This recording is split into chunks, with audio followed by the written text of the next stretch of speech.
Esselamu Aleyküm ve Rahmetullahi ve Berekatuh. 19. bab. Babu ma caa enne sebebe kufri beni Adem ve terkihim dinehum huvel guluvu fis salihin. Yani Ademoğlunun dinlerini terk edip küfre girmelerinin sebebinin salih kimseler hakkında guluv, yani aşırı gitmeleri olduğuna dair babı.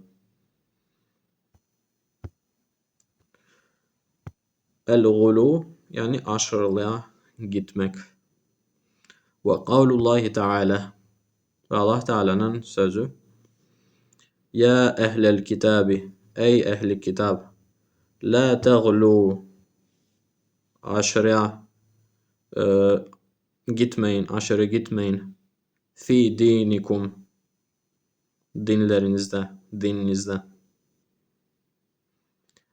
Fis sahihi, sahihinde, an İbni Abbasin, İbni Abbas'tan radıyallahu anhuma, fi kavlillahi Teala, fi kavlillahi azze ve cel, Allah azze ve celle'nin sözün bu ayet hakkında, ve kalu, onlar dediler ki, la tezarunna alihetekum, la tezarunna alihetekum, yani sakın ilahlarınızı bırakmayın.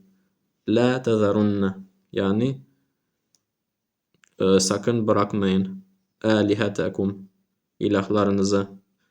Ve la tezarunna veden ve la suva'an, ve sakın vedden, suvadan ve Yegus'ten ve la Yegutha ve Ya'uqa ve Nesran, ve Ya'uk'tan ve Nesr'den asla vazgeçmeyin. Ve la tezarunne, asla yüz çevirmeyin. Kal, İbn Abbas bu ayet hakkında ne dedi? Hâzihi, bunlar, esmâ'u ricalin salihîne, esmâ'u ricalin salihîne, yani salih adamların isimleridir. Esmâ'u ricalin salihîne, hangi kavimden? Min kavmi Nuhin. İşte bu okuduğumuz isimler Nuh kavminden salih kişilerin isimleriydi. Felemma heleku, onlar helak olunca, yani vefat ettikleri zaman, evhaş şeytanu, şeytan ne yaptı?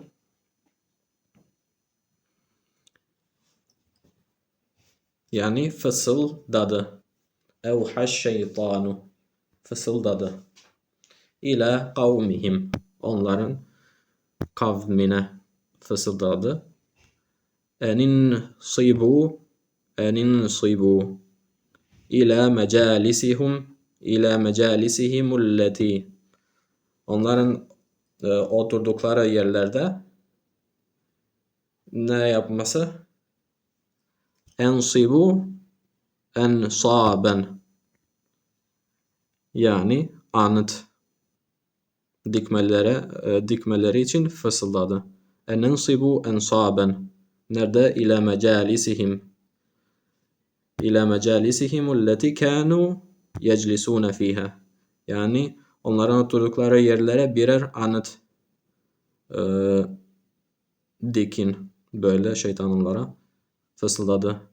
Ve semmûhâ bi esmâihim, ve o anıtlara bu şahısların isimlerini verin. Ve semmûhâ, semmâ yusemmi, isim vermek. Semme isimlendirdi. bi esmaihim ve onların isimleriyle isimlendirin. Fef'alu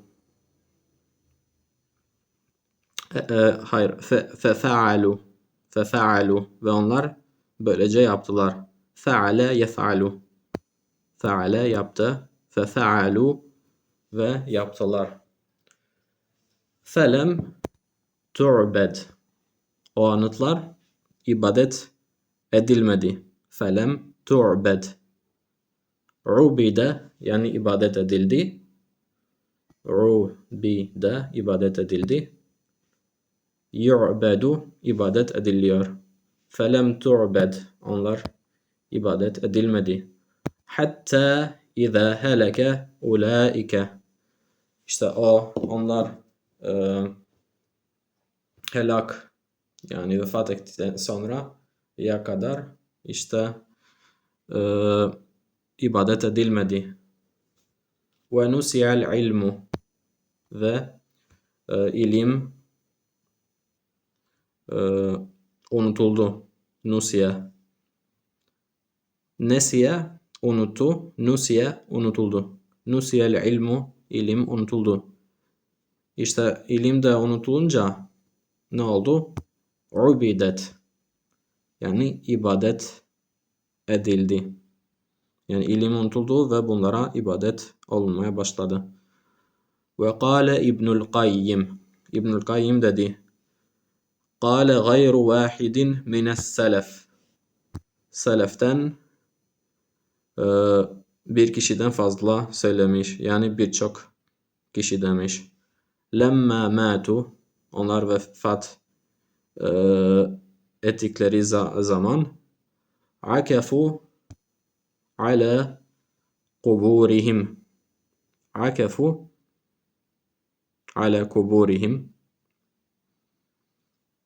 Thumma savvaru temathilahum. Thumma savvaru temathilahum. Yani akafu akif yani oldular. Nuh kavmindeki bu kimseler öldüklerinde geri kalanlar kabirlerine gidip gelerek bağlandılar. Yani bu böyle demek istiyor. Thumme savvaru yani tasvirler yaptılar. Temathilahum onların timsalleri. Timsal, temathil. Yani bu timsalin çoğulu. Temathil. Thumme tâle aleyhimul emedu. Ardından uzun zaman geçince bu kimselere fe abeduhum ibadet eder oldular. Thumme tâle aleyhimul emedu yani uzun zaman geçti. Fe abeduhum onlara ibadet ettiler. Ve an Ömer radıyallahu anh ve Ömer radıyallahu anh'dan en Resulullah sallallahu aleyhi ve sellem Resulullah sallallahu aleyhi ve sellem şöyle buyurdu. Kal la tutruni la tutruni yani ne demek bu? Aşırı derecede övmek. La tutruni kema etratin nasara ibne Meryem'e. Yani Hristiyanların Meryem oğlu İsa'ya yaptıkları gibi beni de aşırı derecede övmeyin. La tutruni. İnneme ana abdun. Ben ancak bir kulum. Ben sadece bir kulum. Fekulu. Böylece söyleyin. Abdullahi ve Rasuluhu. Yani Allah'ın kulu ve onun Resulü. Ahracahu. Yani bu hadisi Buhari ve Müslim rivayet etmiş. Ve an İbni Abbasin ve İbni Abbas'tan radıyallahu anhuma kal dedi ki kal Resulullah sallallahu aleyhi ve sellem Resulullah sallallahu aleyhi ve sellem dedi İyyâkum vel gulu iyyakum. Sakının. İyyakum vel gulu. Yani aşırılıktan sakının. Fe innema ehleke. Çünkü helak oldu. Kim helak oldu? Men kâne qablekumul gulu'u. Yani gulu aşırılık. Sizden öncekilerin helakine sebep oldu. Ehleke yani helak etti. Helak eden şey neydi? El-gulu. Aşırılık. Ehleke yuhliku. Yani helak etmek. Fe inneme çünkü ancak yani demek. Ve li muslimin ve muslimin rivayetinde an İbni Mes'udin İbni Mesud'dan radıyallahu anh enne Resulullah sallallahu aleyhi ve sellem kal Resulullah sallallahu aleyhi ve sellem şöyle buyurdu. Heleke helak oldu. El mutenatti'une heleke el mutenatti'une yani aşırı gidenler helak oldu. El mutenatti'une aşırıya gidenler. Kâleha bunu söyledi. Kaç kere? Selâthen 3 kere söyledi. Esselamu aleyküm ve rahmetullahi ve berekatuhu.